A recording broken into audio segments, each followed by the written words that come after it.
एक बार गौतम बुद्ध अपने शिष्यों के साथ बैठे होते हैं। उनमें से अचानक एक शिष्य उठता है और गौतम बुद्ध से सवाल पूछता है। वो कहता है कि जब संसार में इतने सारे लोग हैं तो हमारे अकेले की संसार में क्या कीमत है। गौतम बुद्ध उस शिष्य की बात पे हल्का मुस्कुराते हैं और उसके बाद कहते हैं कि चलो आज मैं तुम सबको एक कहानी सुनाता हूँ। एक बार की बात है, एक नगर में एक राजा रहते थे जो पड़ोस के नगर में जाकर शिकार खेलने पहुंचते हैं। जब वो उसके जंगल में पहुंचते हैं तो शिकार खेलते खेलते वो अपना रास्ता भटक जाते हैं। बहुत समय रास्ता ढूंढने के साथ उनको बहुत ज्यादा प्यास और भूख भी लग जाती है। वो कोशिश करते किसी इंसान को ढूंढने की जिससे वो मदद ले सके। अचानक वो देखते हैं कि उसी जंगल में एक लकड़हारा एक पेड़ को काटने की कोशिश कर रहा था। उस जंगल में लगभग सारे पेड़ वो काट चुका था, लेकिन कुछ पेड़ ही बाकी थे। वो राजा उस लकड़हारे के पास जाता है और कहता है कि हे लकड़हारे, मुझे आपकी मदद चाहिए। मैं अपना रास्ता भटक चुका हूँ, साथ ही साथ मुझे बहुत ज्यादा भूख और प्यास भी लग रही है। क्या मुझे कुछ खाने के लिए मिल सकता है? इस पर वो लकड़हारा कहता है कि जी जरूर, आपको मैं खाने के लिए कुछ देता हूँ। लकड़हारा अपनी पोटली से एक रोटी निकालता है जिसके अंदर सब्जी भरी होती है। वो राजा के हाथ में वो रोटी पकड़ाता है और कहता है कि आप जरा यहाँ बैठ के विश्राम कीजिए और रोटी खाइए। उतने ही मैं पास की एक नदी में जाकर वहां से पानी लेके आता हूँ। राजा वो रोटी खाता है और लकड़हारा के पानी लाने पे उस पानी को पी भी लेता है। इस तरह राजा की भूख और प्यास मिट जाती है। उसके बाद राजा कहता है कि मैं पड़ोस के नगर का राजा हूँ और शिकार खेलने आया था, लेकिन अचानक मैं अपना रास्ता भूल गया। इस पर लकड़हारा उनको सही दिशा और सही रास्ता बता देता है। राजा उस लकड़हारे को धन्यवाद कहते हुए कहता है कि आपको जिंदगी में कभी भी अगर मेरी जरूरत पड़े तो मुझे बेफिक्र याद कीजिएगा, मैं हमेशा आपके काम आऊंगा। इस तरह लकड़हारा राजा से अलग हो जाता है। कुछ समय बाद जिस तरह से लकड़हारा पेड़ काट रहा था, वो सारा का सारा जंगल खाली हो जाता है और वो सारे के सारे सूखे वृक्षों को काट देता है। उसके बाद लकड़हारे और उसकी बीवी को फिक्र होती है कि अब आगे जिंदगी कैसे कटेगी, क्योंकि वो लकड़हारा लकड़ी नहीं काट पाएगा और लकड़ी ना काटने पे वो कोयला नहीं बना पाएंगे, और अगर कोयला नहीं बनाएंगे तो बाजार में क्या बेचेंगे और कैसे उनकी ये जिंदगी चल पाएगी। तभी लकड़हारे को याद आता है कि एक बार वो राजा से मिला था और राजा ने उसको कहा था, जब भी कभी तुम्हें किसी तरह की जरूरत हो तो मुझे बेफिक्र याद करना। इस पर वो लकड़हारा पड़ोस वाले नगर पे जाता है और वहां पे जाके वहां के सैनिकों को बताता है कि मैं ऐसे ऐसे आया हूँ और मुझे राजा ने ये वादा किया था।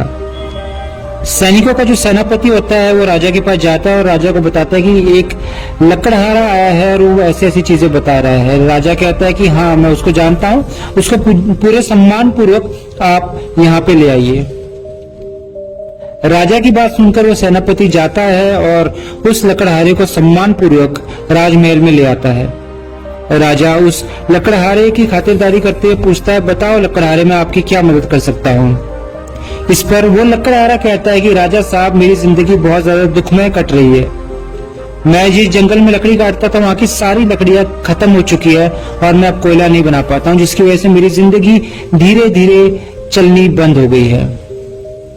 इस पर राजा लकड़हारे को कहता है कि तुम बेफिक्र रहो, मैं कुछ न कुछ रास्ता ढूंढता हूँ, और उससे एक दिन का समय मांगता है। इसके बाद वो लकड़हारा अपने घर चले जाता है। राजा अपने मंत्रियों के साथ ये बातें करता है कि क्या कर सकते हैं, हम कैसे इस लकड़हारे की मदद कर सकते हैं। इस पर एक मंत्री सलाह देता है कि क्यों ना हम इसे इस नगरी का जंगल दे दे जहाँ पे चंदन के वृक्ष लगे हुए हैं। राजा उस मंत्री की बात समझ जाता है। वो कहता है कि तुम्हारी सलाह बहुत ही ज्यादा अच्छी है। अगले दिन वो उस लकड़हारे को बुलाते हैं और उसे चंदन का वृक्ष दे देते हैं, और साथ में ये भी कहते हैं कि सारा का सारा जंगल भी तुम्हारा ही है, अब तुम इस चंदन के वृक्ष और इस पूरे के पूरे चंदन के जंगल के साथ जी सकते हो। लकड़हारा राजा का धन्यवाद कहता है और उस जगह से चला जाता है। कई साल बीत जाते हैं। उसके बाद राजा को एकाएक याद आता है कि एक लकड़हारा था जिसको उसने पूरा चंदन का जंगल दान में दे दिया था। राजा अपने मंत्रियों से कहता है कि चलो देखते हैं कि क्या हाल है उस लकड़हारे के। अब तक तो शायद वो बहुत ही ज्यादा अमीर इंसान बन गया होगा। जब वो राजा उस लकड़हारे से मिलने के लिए उस जंगल में जाता तो वो देखता है कि सारा का सारा जंगल खत्म हो गया है, सिर्फ कुछ ही वृक्ष बाकी थे। राजा थोड़ा आगे और बढ़ता है और वो देखता है कि लकड़हारा एक पेड़ से लकड़ियां काट रहा होता है। राजा को देखते ही वो लकड़हारा अपने हाथ जोड़ लेता है और उनको प्रणाम करता है। इस पर राजा पूछता है कि कैसे हो लकड़हारे, कैसी चल रही है तुम्हारी जिंदगी। लकड़हारा उनको प्रणाम करने के बाद कहता है कि राजा साहब, आपकी कृपा से मेरी जिंदगी बहुत ही अच्छी चल रही है, लेकिन अब मेरी जिंदगी में मुझे लगता है कि काले दिन आने वाले हैं। तो राजा पूछता है ऐसा क्यों कह रहे हो तुम। इस पर लकड़हारा कहता है कि बात ऐसी है कि इस जंगल के भी मैंने सारे वृक्ष लगभग काट ही लिए हैं और उसके बाद मुझे लगता है कि कुछ ही दिनों में सारे के सारे वृक्ष खत्म हो जाएंगे। तो राजा कहता है तो क्या फर्क पड़ता है अगर तुमने सारे वृक्ष काट लिए। तो लकड़हारा कहता है कि फर्क इसलिए पड़ता है कि कुछ ही दिन बचे हैं और उसके बाद मैं क्या बेचूंगा, मैं किस चीज के कोयले बनाऊंगा और मेरी आजीविका कैसे चलेगी। राजा उस लकड़हारे की बात सुन के हिल जाता है। उसे समझ नहीं आता है कि ये कैसा इंसान है जो कि चंदन के वृक्ष की लकड़ी भी काटकर कोयला ही बना रहा है। इसके बाद राजा कहता है कि चलो एक काम करो, तुम इस वृक्ष से 4 हाथ लकड़ियां काट लो और उसके बाद उसको जाके बाजार में बेच लो।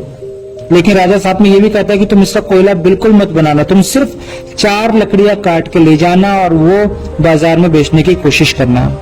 लकड़हारा राजा की बात मानते हुए वो 4 लकड़ियां काटता है और उसको बाजार में ले जाता है। वो जैसे बाजार में एक दुकान पर पहुंचता है तो उस दुकान का दुकानदार समझ जाता है कि ये चंदन की लकड़ी और बहुत ही ज्यादा कीमती है। तो वो दुकानदार लकड़हारे से पूछता है कि क्या कीमत लगाओगे इसकी।